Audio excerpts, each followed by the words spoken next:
Hello everyone, welcome to study success. এই ভিডিওতে discuss করব তুগলক বংশ সম্পর্কে। সুলতানি শাসন পর্বের তৃতীয় রাজবংশ হলো তুগলক বংশ। তুগলক বংশের তিনজন গুরুত্বপূর্ণ শাসক ছিল গিয়াসউদ্দিন তুগলক, মোহাম্মদ বিন তুগলক ও ফিরোজ শাহ তুগলক। এই ভিডিওতে গিয়াসউদ্দিন তুগলক এবং মোহাম্মদ বিন তুগলক সম্পর্কে আলোচনা করব। নেক্সট ভিডিওতে ফিরোজ শাহ তুগলক এবং তুগলক বংশের পতন এবং তুগলক বংশের পতনের পর সৈয়দ বংশ এবং লোদি বংশ সম্পর্কে বিস্তারিত আলোচনা হবে। তুগলক বংশের প্রতিষ্ঠাতা ছিলেন গিয়াসউদ্দিন তুগলক। 1320 খ্রিস্টাব্দে গিয়াসউদ্দিন তুগলক তুগলক বংশের প্রতিষ্ঠা করেন এবং তার সময়কাল ছিল 1320 খ্রিস্টাব্দ থেকে 1325 খ্রিস্টাব্দ পর্যন্ত। এই গিয়াসউদ্দিন তুগলক দীপালপুরের শাসনকর্তা ছিলেন খলজিদের সময়ে এবং শেষ খলজি শাসক নাসিরউদ্দিন খসরু শাহকে তিনি হত্যা করেন এবং দিল্লির সিংহাসনে সুলতান হিসাবে সিংহাসন আরোহণ করেছিলেন। এরপরই ভারতে তুগলক বংশের শাসন শুরু হয়। গিয়াসউদ্দিন তুগলকের প্রথমে তার নাম ছিল গাজী মালিক। তুগলক নামা থেকে জানা যায় যে তিনি 18টি মঙ্গল আক্রমণ প্রতিহত করেছিলেন এবং সেই কারণেই তিনি গাজী মালিক নামে পরিচিত। 1320 খ্রিস্টাব্দে সিংহাসন আরোহণ করার পর তিনি গিয়াসউদ্দিন তুগলক শাহ এই উপাধি নেন এবং সিংহাসনে বসেন। তার প্রতিষ্ঠিত রাজবংশই তুগলক বংশ নামে পরিচিত। গিয়াসউদ্দিন তুগলক প্রথম শাসক যিনি সেচ ব্যবস্থার ওপর বিশেষ গুরুত্ব দিয়েছিলেন। তিনি কৃষির উন্নতির জন্য সদা সতর্ক থাকতেন এবং এ বিষয়ে তিনি রাজস্ব কর্মচারীদেরও যথেষ্ট নজর দিতে বলেছিলেন। সেজন্য তিনি সেচ ব্যবস্থার ওপর বিশেষ গুরুত্ব দেন। পাশাপাশি পতিত যে সমস্ত জমি ছিল সেই পতিত জমিগুলিকে আবাদি জমিতে পরিণত করার চেষ্টা করেন।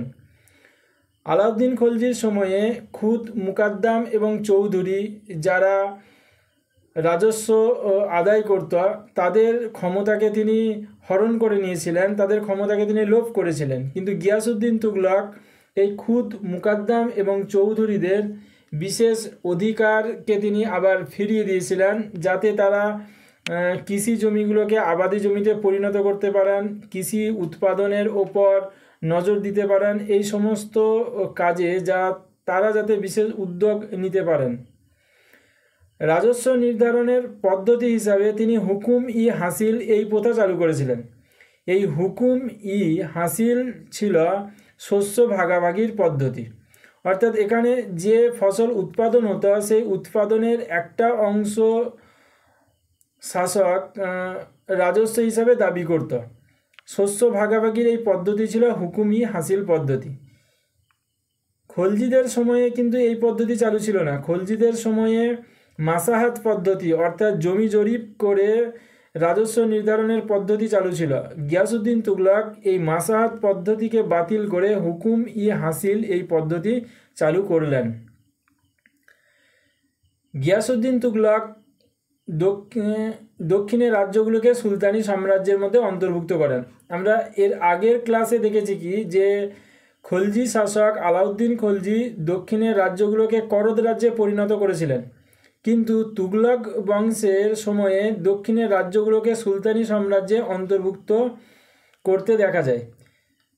গিয়াসউদ্দিন তুগলকের সময়ে 1321 খ্রিস্টাব্দে ওরাঙ্গল এই রাজ্যটিকে দখল করা হয় এবং 1323 খ্রিস্টাব্দে মাদুরাই এই রাজ্যটিকে দখল করা হয়।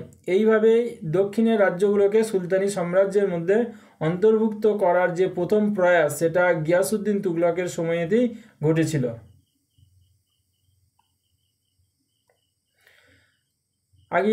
আগের স্লাইডেই ব্যাখ্যা করে বললাম যে হুকুম ই হাসিল কি, শস্য ভাগাভাগি পদ্ধতি, এটি একটি রাজস্ব নির্ধারণের পদ্ধতি। আর এই খলজি যুগ পর্যন্ত রাজস্ব নির্ধারণের যে পদ্ধতি ছিল সেটা হুকুমি মাসাহাত অর্থাৎ জমি জরিপ করে রাজস্ব নির্ধারণের পদ্ধতি, এবং এই হুকুমি মাসাহাত যে পদ্ধতিটাকে বাতিল করে এই হুকুম ই হাসিল এই পদ্ধতিটি গিয়াসউদ্দিন তুগলক চালু করেছিলেন। মোহাম্মদ বিন তুগলক। গিয়াসউদ্দিন তুগলকের পরবর্তী তুগলক বংশের উল্লেখযোগ্য শাসক ছিলেন এই মোহাম্মদ বিন তুগলক। 1325 খ্রিস্টাব্দে তিনি দিল্লির সিংহাসনে বসেন এবং 1325 থেকে 1351 খ্রিস্টাব্দ পর্যন্ত সময়কাল ছিল তার রাজত্বকাল। গিয়াসউদ্দিন তুগলক এই মোহাম্মদ বিন তুগলককে জুনাখা এই টাইটেলটি দিয়েছিলেন। এই স্লাইডে মোহাম্মদ বিন তুগলক সম্পর্কে বেশ কিছু ইনফরমেশন জানবো, যেগুলো এক্সাম পয়েন্ট অফ ভিউয়ের দিক থেকে গুরুত্বপূর্ণ। যেমন মোহাম্মদ বিন তুগলক দশমিক প্রথার ধাঁচে সৈন্যবাহিনীকে বিন্যস্ত করেছিলেন। মঙ্গল নেতা চেঙ্গিজ খান তিনি এই দশমিক প্রথার ধাঁচে তার সৈন্যবাহিনীকে বিন্যস্ত করতেন বা সংগঠিত করে রাখতেন। সেই রকমই মোহাম্মদ বিন তুগলক এই দশমিক প্রথার ধাঁচে সৈন্যবাহিনীকে বিন্যস্ত করেন। তিনি দুর্ভিক্ষ কোড জারি করেন, যাতে করে দুর্ভিক্ষের সময়ে দুর্ভিক্ষ কবলত মানুষদেরকে তিনি ত্রাণের ব্যবস্থা করতে পারেন। তার জন্য দুর্ভিক্ষ কোড জারি করেছিলেন। তিনিই প্রথম শাসক যিনি এই দুর্ভিক্ষ কোড জারি করেন। তার রাজসভায় দুজন জৈন পণ্ডিত পৃষ্ঠপোষকতা লাভ করেছিলেন, রাজশেখর এবং জিন প্রভাসুরি। এছাড়া তিনি ধর্মীয় দিক থেকে খুবই পরধর্ম সহিষ্ণু এবং অনেকটা উদার ছিলেন। তিনি দোল উৎসবে অংশগ্রহণ করতেন এবং তার রাজদরবারে এই দোল উৎসব পালিত হতো। এছাড়া সতীদাহ প্রথা বন্ধ তিনি প্রথম করার চেষ্টা করেছিলেন। তিনি তুগলক বংশের প্রথম শাসক হিসাবে তিনি এই পদক্ষেপ নেন সতীদাহ প্রথা বন্ধ করার। উড়িষ্যার জাজনগর দখল করে তিনি যথেষ্ট সাফল্য অর্জন করেছিলেন, যে কারণে মোহাম্মদ বিন তুগলক তাকে খান অব দ্য ওয়ার্ল্ড এই আখ্যা দিয়েছিল, খান অব দ্য ওয়ার্ল্ড।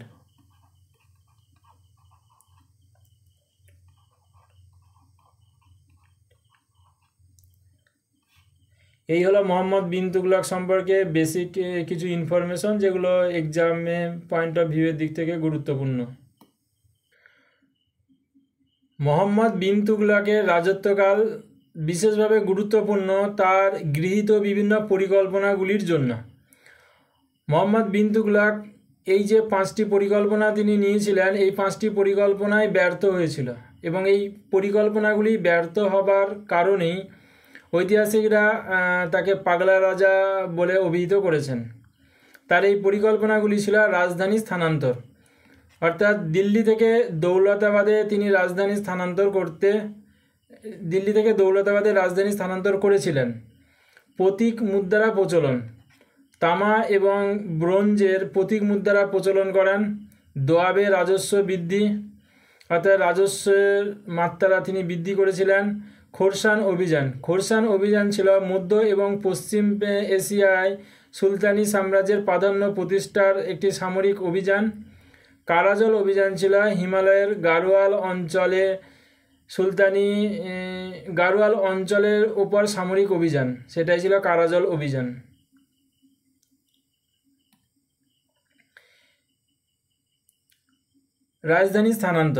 রাজধানী স্থানান্তর হলো দিল্লি থেকে দৌলতাবাদে রাজধানী স্থানান্তর করা। এখন প্রশ্ন হলো যে মোহাম্মদ বিন তুগলক কেন দিল্লি থেকে দৌলতাবাদে রাজধানী স্থানান্তর করেছিলেন। এখানে একটি মিথ আছে যে সেই সময়ে দিল্লির নাগরিকরা তার বিরুদ্ধে বিভিন্ন কুৎসাপূর্ণ পত্র লিখত এবং রাত্রিরে সেগুলোকে তার দরবারে ছুঁড়ে দিত এবং সেই কারণে তিনি দিল্লির জনগণের প্রতি ক্ষিপ্ত হবার কারণে তিনি দিল্লির জনগণকে যথার্থ শাস্তি দেওয়ার জন্য তিনি নাকি দিল্লি থেকে দৌলতাবাদে রাজধানী স্থানান্তর করেছিলেন। আসলে এটি একটি মিথ। আসল যে কারণ ছিল দিল্লি থেকে দৌলতাবাদে তার রাজধানী স্থানান্তর করার, সেটি হলো দক্ষিণের রাজ্যগুলির ওপর সামরিক চাপ বজায় রাখা। আমরা এর আগের ভিডিওতে দেখেছি যে খলজিরা দক্ষিণ ভারত আক্রমণ করেছিল, কিন্তু দক্ষিণ ভারতকে সুলতানি সাম্রাজ্যের প্রত্যক্ষ শাসনাধীনে আনেননি। না আনার কারণ দিল্লি থেকে সুদূর দক্ষিণের এই রাজ্যগুলিকে সঠিকভাবে নজরদারি করা বা ওই অঞ্চলকে নিয়ন্ত্রণে রাখা অতটা সোজা ছিল না। কিন্তু তুগলকরা দক্ষিণের রাজ্যগুলিকে সুলতানি সাম্রাজ্যের মধ্যে অন্তর্ভুক্ত করেছিলেন, তাই দক্ষিণের রাজ্যগুলির ওপর প্রত্যক্ষ নিয়ন্ত্রণ বজায় রাখার জন্য দ্বিতীয় রাজধানী হিসাবে এই দৌলতাবাদের যথেষ্ট গুরুত্ব ছিল, দ্বিতীয় রাজধানী হিসাবে। এখন প্রশ্ন হলো যে দৌলতাবাদকে কেন বেছে নেওয়া হলো? দৌলতাবাদকে বেছে নেওয়ার এটা কারণ ছিল, কারণ দৌলতাবাদের একটা অর্থনৈতিক গুরুত্ব ছিল। দৌলতাবাদের জলবায়ু যথেষ্ট উত্তম ছিল, কারণ ইতিপূর্বেই মোহাম্মদ বিন তুগলক দিল্লি ছাড়াও অন্য কোথাও একটি রাজধানী স্থানান্তর করার তার পরিকল্পনা ছিল এবং তার মন্ত্রীরা তাকে উজ্জয়িনীতে রাজধানী স্থানান্তর করার কথা বলেছিলেন, কিন্তু তিনি তা করেননি এবং দিল্লি কি দৌলতাবাদকেই দ্বিতীয় রাজধানী হিসাবে তিনি মান্যতা দেন এবং দৌলতাবাদী রাজধানী স্থানান্তর করেন। দৌলতাবাদের রাজধানী স্থানান্তরে তার প্রথম পরিকল্পনা হয়েছিল 1327 খ্রিস্টাব্দে। 1327 খ্রিস্টাব্দ থেকে 1329 খ্রিস্টাব্দ, মানে এই 2 বছর সময়কালে তিনি দৌলতাবাদকে বসবাসের উপযুক্ত করে তোলার জন্য বিশেষ কিছু উদ্যোগ নিয়েছিলেন। যেমন দিল্লি থেকে দৌলতাবাদ পর্যন্ত রাস্তা 2 ধারে বৃক্ষরোপণ করেন, বিশ্রামগার নির্মাণ করেছিলেন। এছাড়া দৌলতাবাদে যাতে সুফি সন্তরা বসবাস করতে পারে তার জন্য খানকা নির্মাণ করেছিলেন। 1329 খ্রিস্টাব্দের পর তিনি দিল্লির অধিবাসীকে দৌলতাবাদে যাওয়ার নির্দেশ দেন এবং এক প্রকার এটা একটা বাধ্যতামূলকই ছিল। বাধ্যতামূলকভাবেই দিল্লির জনগণকে দৌলতাবাদে তাদেরকে যেতে হয়েছিল। এক্ষেত্রে সুলতান কিছু ব্যবস্থাও নিয়েছিলেন যে যারা দিল্লি ছেড়ে দৌলতাবাদে যেত, দিল্লিতে তাদের যে ঘর বাড়িগুলি ছিল সেগুলোকে ক্রয় করে নিত, তার বিনিময়ে তারা অর্থ পেত এবং দৌলতাবাদে যাবার পর তাদেরকে থাকা খাওয়ার ব্যবস্থা করে দেওয়া হয়েছিল। এই সমস্ত পরিকল্পনাটি করতে গিয়ে যথেষ্ট পরিমাণে অর্থ খরচও হয়েছিল, কিন্তু 1335 খ্রিস্টাব্দের পর এই দৌলতাবাদের দ্বিতীয় রাজধানী হিসাবে দৌলতাবাদের গুরুত্ব কিন্তু কমে গিয়েছিল, কারণ 1335 খ্রিস্টাব্দের পর দক্ষিণ ভারতের যে রাজ্যগুলো সুলতানি সাম্রাজ্যের মধ্যে অন্তর্ভুক্ত ছিল সেই দক্ষিণ ভারতের রাজ্যগুলো ধীরে ধীরে স্বাধীনতা ঘোষণা করেছিল। সুলতানি সাম্রাজ্যের কর্তৃত্ব থেকে বেরিয়ে গিয়ে কার্যত তারা স্বাধীন হয়ে গিয়েছিল। তাই স্বাধীন হবার কারণে এই দৌলতাবাদের গুরুত্ব অনেকটা কমে যায়, যে কারণে 1335 খ্রিস্টাব্দের পর তিনি দৌলতাবাদ থেকে রাজধানীকে দৌলতাবাদের এই পরিকল্পনাটা তিনি বাতিল করে দেন রাজধানী হিসাবে। এইভাবেই তার রাজধানী স্থানান্তরের এই পরিকল্পনা ব্যর্থ হয়। প্রতীক মুদ্রা প্রচলন। প্রতীক মুদ্রা প্রচলন এখানে 1929 না, 1329 থেকে 1330। মোহাম্মদ বিন তুগলক প্রতীক মুদ্রা প্রচলন করেন। তামার মুদ্রা, আবার কোনো কোনো ঐতিহাসিক বলে থাকেন যে এই যে মুদ্রা ছিল সেটা ব্রোঞ্জের তৈরি। এখন এই প্রতীক মুদ্রা প্রচলন তিনি কেন করলেন? এই প্রতীক মুদ্রা প্রচলন করার আগে সুলতানিদের যে মুদ্রা ব্যবস্থা ছিল সেটা ছিল তঙ্কা আর জিতল। তঙ্কা আর জিতল। তঙ্কা ছিল রূপোর মুদ্রা, জিতল ছিল তামার মুদ্রা। এছাড়া মোহাম্মদ বিন তুগলক তিনি একটি দিনার নামক স্বর্ণ মুদ্রা তিনি চালু করেছিলেন। এই মুদ্রাগুলো ছাড়াও তিনি এই প্রতীক মুদ্রা প্রচলন করলেন। এর কারণ হলো যে সেই সময়ে 14 শতাব্দীতে বিশ্ব বাজারে রূপোর সংকট ছিল এবং এই রূপোর সংকটের কারণেই তিনি এই তামা বা ব্রোঞ্জের এই প্রতীক মুদ্রা প্রচলন করলেন। প্রতীক মুদ্রা প্রচলনের আরেকটি কারণ হলো যে তিনি সেই সময়ে 2জন শাসকের দ্বারা বিশেষভাবে প্রভাবিত হয়েছিলেন। একজন শাসক ছিলেন কুবলাই খান, চীনের শাসক কুবলাই খান। এই কুবলাই খান তিনি চাও নামক একটি কাগজের মুদ্রা চালু করেছিলেন। অপরদিকে পারস্যের শাসক গাই খাতু খান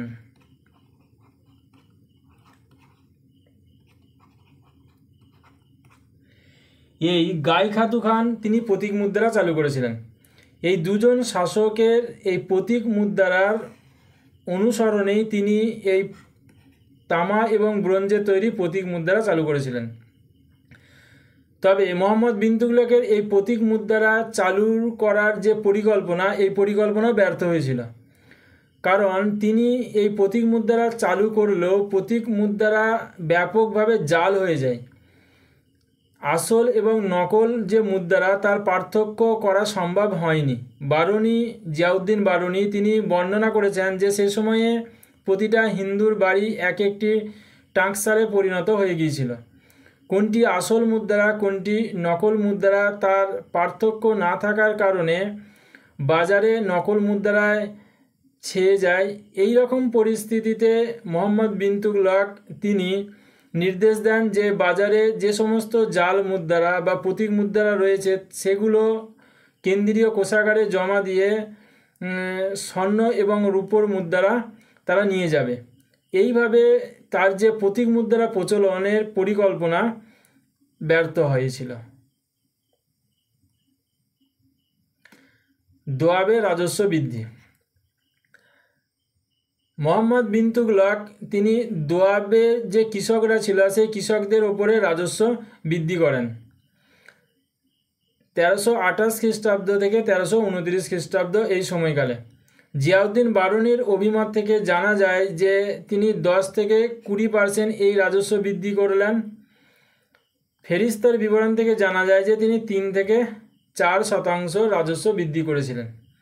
এখন প্রশ্ন হলো যে আলাউদ্দিন খলজির সময়ে মোট উৎপাদনের অর্ধেক অংশ রাজস্ব হিসাবে ধার্য করা হয়েছিল, কিন্তু মোহাম্মদ বিন তুগলক সেই তুলনায় রাজস্ব অনেক কম পরিমাণে বৃদ্ধি করেছিলেন। তাহলে দোয়াবে যে রাজস্ব বৃদ্ধি, এই রাজস্ব বৃদ্ধির পরিকল্পনা কেন ব্যর্থ হয়েছিল? ব্যর্থ হওয়ার সম্ভাব্য যে কারণগুলি জানা যায় সেগুলি হলো যে তিনি জমি জরিপ না করেই উচ্চ হারে রাজস্ব ধার্য করেছিলেন।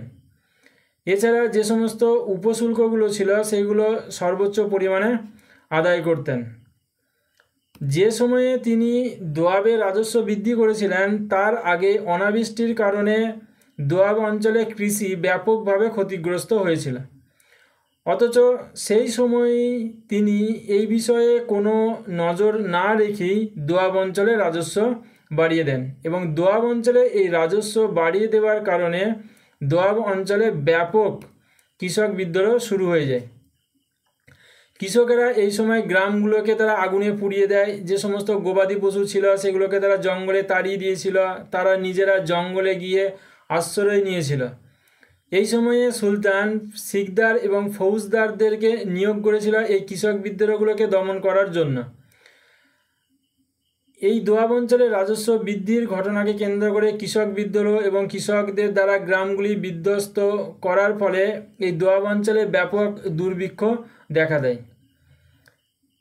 এই রকম পরিস্থিতিতে সুলতান এই কৃষিকে পুনরায় উজ্জীবিত করার জন্য তিনি দিয়ান ই আমির কোহি নামক একটি দপ্তর গঠন করলেন এবং এই দপ্তরেরকে দায়িত্ব দেওয়া হয়েছিল কৃষির উন্নতি বিধানের জন্য। এর পাশাপাশি কৃষকদেরকে কৃষি ঋণ দেবার ব্যবস্থা করেছিলেন এবং এই কৃষি ঋণগুলি সন্ধ্যার নামেই পরিচিত। সন্ধ্যার হলো কৃষি ঋণ। সুতরাং দোয়াবে রাজস্ব বৃদ্ধির যে পরিকল্পনা বা দোয়াবে তিনি রাজস্ব বৃদ্ধি করলেন, সেই রাজস্ব বৃদ্ধির ফলে কৃষক বিদ্রোহের পরবর্তী দুর্ভিক্ষ এই সমস্ত কিছুই দোয়াবের কৃষি ব্যবস্থাকে বিধ্বস্ত করে দিয়েছিল। এইভাবে তার এই পরিকল্পনাও ব্যর্থ হয়ে যায়। পরবর্তী যে অভিযান ছিল সেটা হচ্ছে সামরিক অভিযান হিসাবে খোরসান অভিযান। খোরসান অভিযান ছিল তার পশ্চিম এবং মধ্য এশিয়া জয়ের স্বপ্ন। এখন তিনি এই খোরসান অভিযান করার পরিকল্পনা নিলেন কেন? কারণ তিনি চেয়েছিলেন যে ভারতে মঙ্গলদের আক্রমণকে চিরতরে অবসান ঘটাতে। মঙ্গলরা কাবুল এবং গজনি এই অঞ্চলের ওপর মঙ্গলদের ঘাঁটি ছিল।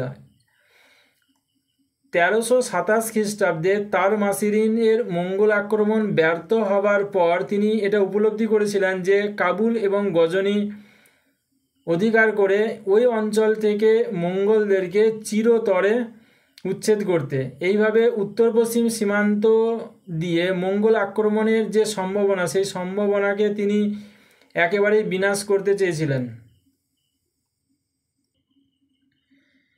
এছাড়া খোরসান অভিযানে তার সাম্রাজ্যবাদী মনোভাবও ছিল।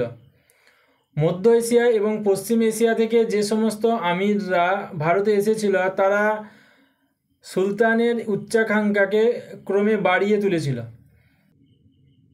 এছাড়া সমকালীন অন্যান্য বিভিন্ন সূত্র থেকে জানা যায় যে বিন তুগলক সাম্রাজ্যবাদী মনোভাবের জন্যই খোরসান অভিযানের পরিকল্পনা করেন। খোরসান অভিযান করার জন্য তিনি 3,70,000 সৈন্যবাহিনী গঠন করেছিলেন। এই 3,70,000 সৈন্যবাহিনী গঠন করতে গিয়ে তার প্রচুর পরিমাণে অর্থ খরচ হয়। একটি দীর্ঘ সময় এই বাহিনীকে মেনটেন করা সম্ভব হচ্ছিল না, তাই শেষ পর্যন্ত তিনি এই সৈন্যবাহিনীকে ভেঙে দেন। তার খোরসান জয়ের যে অভিযান, সেই অভিযান ব্যর্থ হয়। এখন কেন সুলতান এই সৈন্যবাহিনী ভেঙে দিলেন, কেন তিনি খোরসান অভিযান করেননি, সে সম্পর্কে সমকালীন বিভিন্ন তথ্যসূত্র থেকে এর কোনো বিবরণ পাওয়া যায় না। বর্তমানে ঐতিহাসিকরা বিভিন্নভাবে এর ব্যাখ্যা করেছেন। সুতরাং এদিক থেকে দেখলে তার যে খোরসান অভিযানের পরিকল্পনা সেটি ব্যর্থ হয়েছিল।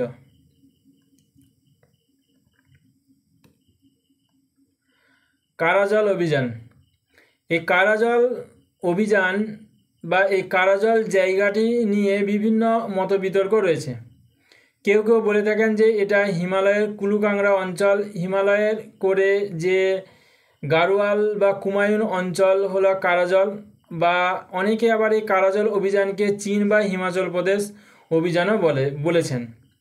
মোহাম্মদ বিন তুগলকের সেনাপতি মালিক খসরু এই কারাজল অভিযান করেন।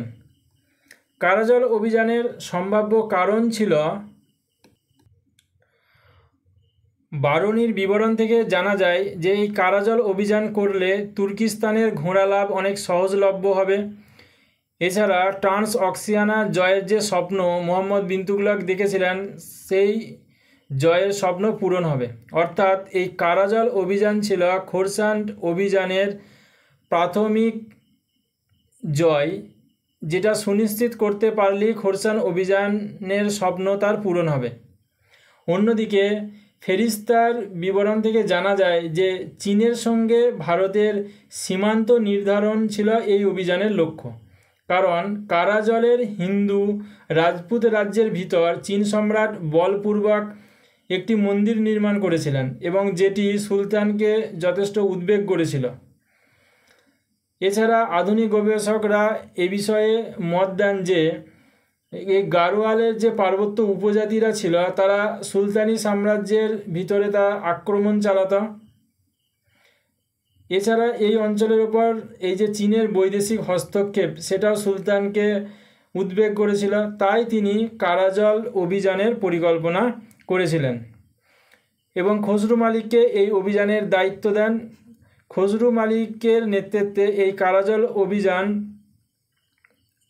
খুব একটা ব্যর্থ হয়নি, কারণ কারাজল অভিযানের ফলে কারাজলের যে শাসক, সেই শাসক সুলতানি শাসকের সাথে একটি শান্তি চুক্তি স্বাক্ষর করে এবং সুলতানি শাসকের বশ্যতাকে স্বীকার করে নিয়েছিল।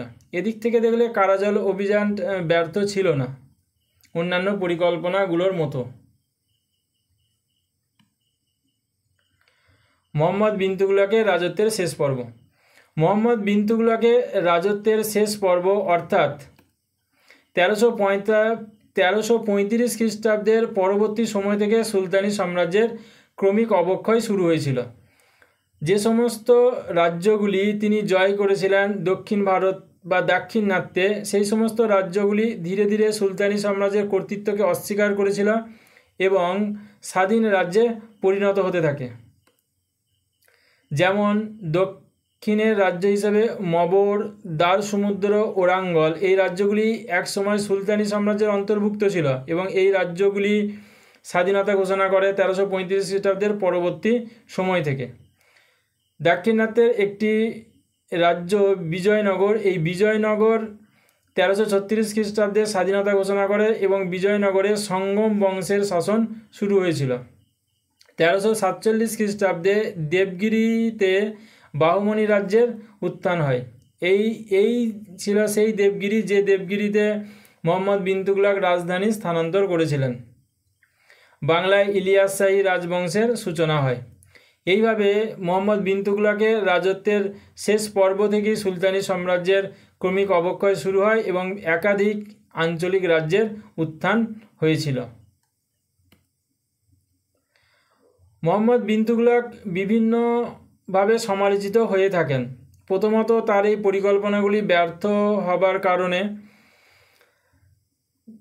এলফিনস্টোন লেনফুল তাকে উন্মাদ বলেছেন বা তাকে পাগলা রাজাও বলা হয় এই কারণ তিনি যে পরিকল্পনাগুলি নিয়েছিলেন সেই পরিকল্পনাগুলি ব্যাপকভাবে ব্যর্থ হয়েছিল এবং এই পরিকল্পনাগুলি ব্যর্থ হবার কারণেই সুলতানি সাম্রাজ্যের আর্থিক সংকট সৃষ্টি হয়েছিল, কেন্দ্রাতিক শক্তি দুর্বল হয়ে পড়েছিল এবং সুলতানি সাম্রাজ্যের অবক্ষয়ের সূত্রপাত হয়। অন্যদিকে ইবন বতুতা তাকে রক্তপিপাসু বলেছেন। ইবন বতুতা সুলতানি এই যে মোহাম্মদ বিন তুগলকের রাজ দরবারে তিনি পৃষ্ঠপোষকতা লাভ করেছিলেন মোহাম্মদ বিন তুগলকের এবং এই ইবন বতুতাকেও দিল্লি ছেড়ে দৌলতাবাদে যেতে বাধ্য করা হয়েছিল এবং এই দিল্লি ছেড়ে দৌলতাবাদে যাবার পথে তিনি লক্ষ্য করেছেন যে কিভাবে সাধারণ মানুষ তারা কষ্ট পেত, কিভাবে সাধারণ মানুষ তারা দীর্ঘ পথ পাড়ি দিতে দিতে তারা তাদের জীবন হারিয়েছিল এবং যে কারণে ইবন বতুতা তাকে রক্তপিপাসু বলেছেন। ভিনসেন্ট স্মিথ তাকে বলেছেন যে তিনি পরস্পর বিরোধী গুণের মিশ্রণে গঠিত। অন্যদিকে বদাউনি তিনি তার রাজধানী স্থানান্তরের পরিকল্পনাটিকে সমালোচনা করে তিনি বলেছেন যে দৌলতাবাদ উদ্যমের স্মৃতিস্তম্ভ হয়েই রইল। এইভাবে মোহাম্মদ বিন তুগলক বিভিন্নভাবে ঐতিহাসিকদের দ্বারা, সমসাময়িক ঐতিহাসিক বা পরবর্তী ঐতিহাসিকদের দ্বারা সমালোচিত হয়েছেন।